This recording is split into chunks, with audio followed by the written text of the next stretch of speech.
Hi everybody, I'm Bill Sanders and this is Watch Art Sci, the art and science of watch collection. Today we're going to be talking about a very interesting company. The name of it is Maitres du Temps, and it means masters of time. And there was a guy named Steve Holtzman. He's an American. He was the son of a guy who was working for Ruin Watches marketing or something like that. Anyway, he was a watch guy, and so he started this company called Maîtres du Temps. For the idea was to get these top watchmakers and put them in teams and have them make these great watches. And that's what he did. So I thought, well, we'll talk about it. Now, there were five different, or five, wait a minute, I think there are more than five. There was, Roger Dubuis, Peter Speak Marin, Christopher Claret, Daniel Roth, Kari Butenlanen, Andreas Strehler, and I think they mentioned Christopher Claret. He was one of these guys. Now, all of these are top watchmakers. I think most of them are in or were in the AHIC, the elite watchmaker group. Anyway, they're pictured there as Roger Dubuis with Daniel Roth. This is the opening of when they were announcing what was called Chapter 2. They had three watches really. One was called Chapter 1, one was called Chapter 2, and the other is Chapter 3. Those two watches there, one by Roger Dubuis and one by Daniel Roth, are not part of that, but they're just sort of examples of the kind of watches that they were capable of making. Now, one of the funny things, for some reason, Roger Dubuis was involved in both Chapter 1 and Chapter 2, but he didn't get credit for it. Peter Speak Marin was also involved in Chapter 1 and Chapter 2, and he did get credit for it, which is good. And so what I tried to do is looking at these and say, well, here are these top watchmakers. This is another source of watches that may be available. Unfortunately, what happened, and you never know when a good one's coming along, the Maîtres du Temps watches were at one time dirt cheap. I used to get this flyer from this guy, and he was trying to sell them like mad, and for prices I wish I had bought them. But they weren't that attractive in certain respects. They were big, these big giant watches, but they were full of good stuff. So let's take a look at them. And like I said, they're in three chapters: Chapter 1, Chapter 2, and Chapter 3. Usually they came in a tonneau or a triangle, a rectangular shape, along with a round one.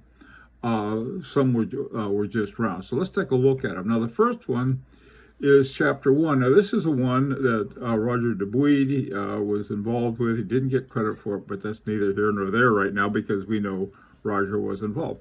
I have a Roger Dubuis watch on to remind us of that. Okay, Chapter 1.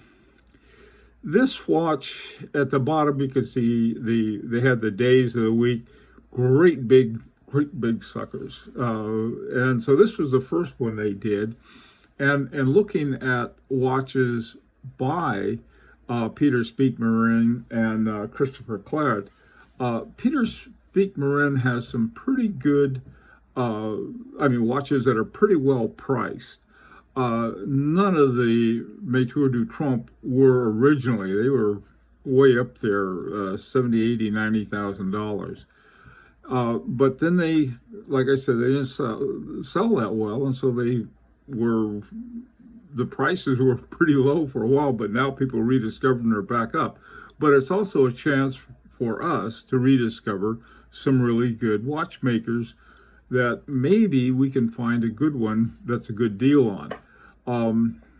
Now, Peter Speak Marin had his own eponymous company and up until 2017, and then he left. So the Speak Marin watches of today do not involve, or they haven't since 2017, involved Peter Speak Marine, even though they carry his name. And so I tried to find some earlier ones, the ones that when he was there.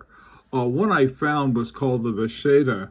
This is caliber. Now this is has a Vaucher VMF 3002. This is a Vaucher movement in it, and I found this on Shopworn for $11,299. Now that sounds like a lot. It's a gold watch by a top watchmaker. Not that impossible.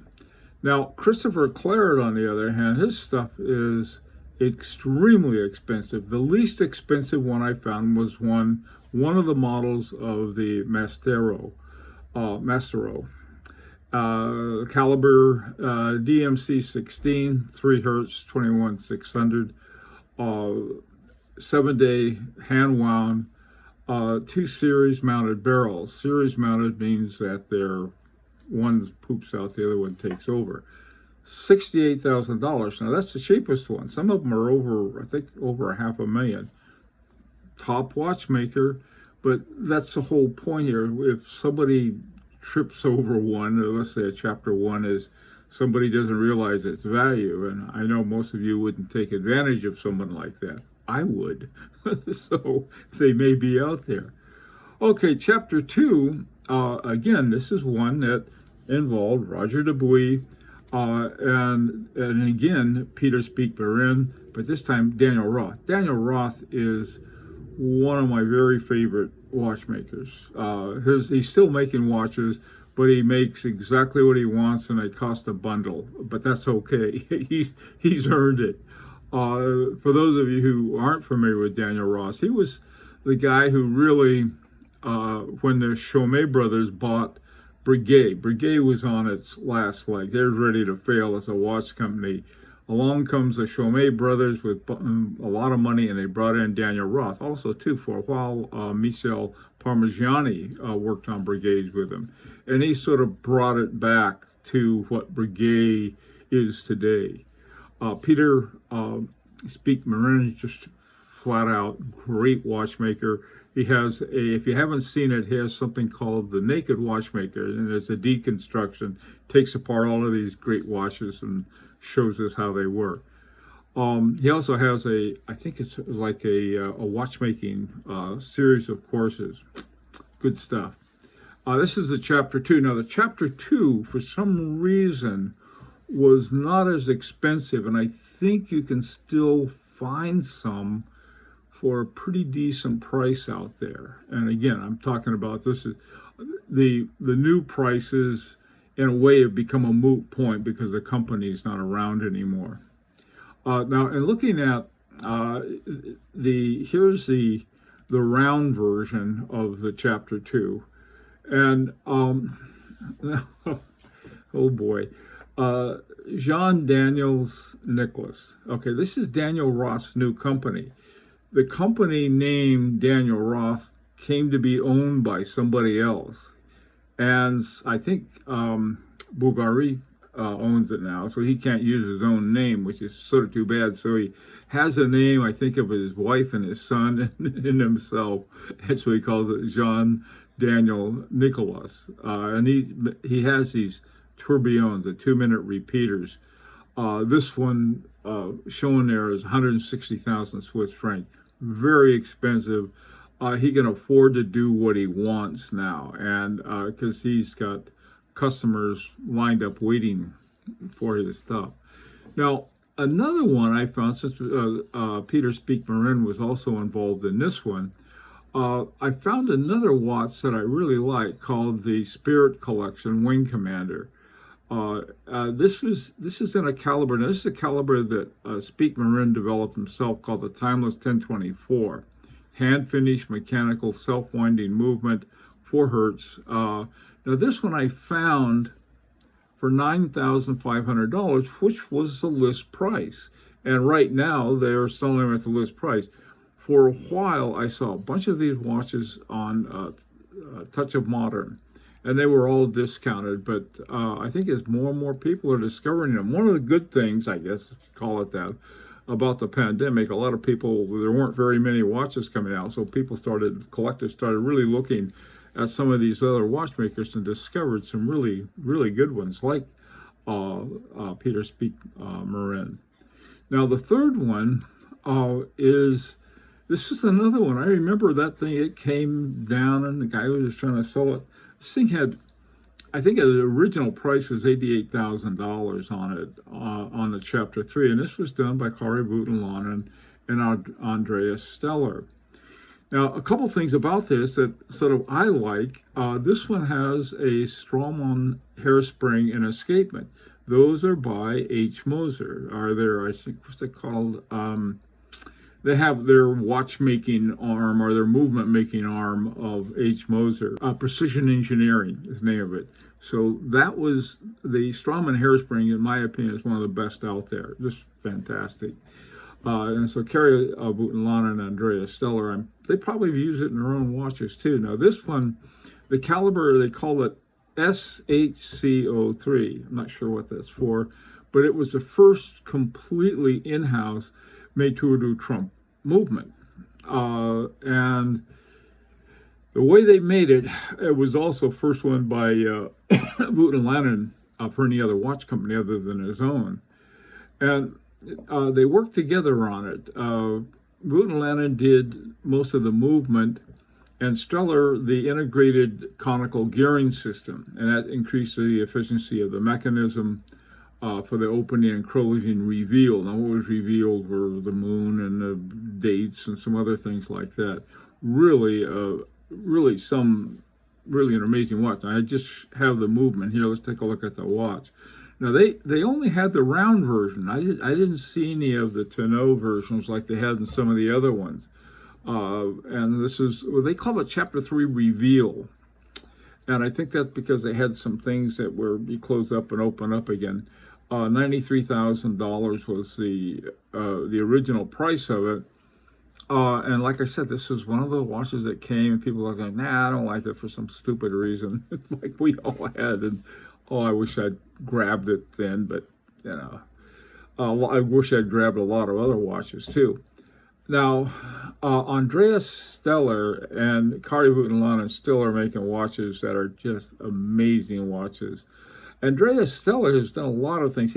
Maurice Lacroix, they needed help in developing a movement, and he helped them do it. And so Maurice Lacroix, that a lot of people sort of, they don't have their own. Well, they do, and it was developed in part by Andreas Steller. He has this watch called the Sartorel. I just love it. It has a Remontoy Galate, 78 hours, double barrel, mainspring, 3 hertz, 107,000 Swiss francs. And I can't afford it, but I really like it. He's got a whole bunch of watches I want. Kari Voutilainen is the same thing. This is the watch. There is a Vinge 8. Yeah, the Vinge 8 is sort of one of the base movements and watches. This one is called the Vinge 8 ISO enamel, Vinge 8 caliber, hand finished, hand wound, 18,000. He's the guy that I really like because it has 3 hertz or less, 2.5 hertz, $98,000. The problem with Voutilainen, he's just so busy. The waiting is so long now, and also he and some other people bought the Urban Jurgensen, and they're going to be starting those up too, so that'll be interesting as well. Well, anyway, this is a sort of a look at, maybe one of these will come your way, and the person selling it, of course, you'd want to warn them, but that, hey, I like, I like, $10,000 for this Chapter 3. I don't know who these guys are. I'll help you out. Anyway, let me know what you think. And this is an opportunity to subscribe if you like. And until next time, this is Bill Sanders for Watch Art Sci, the art and science of watch collection.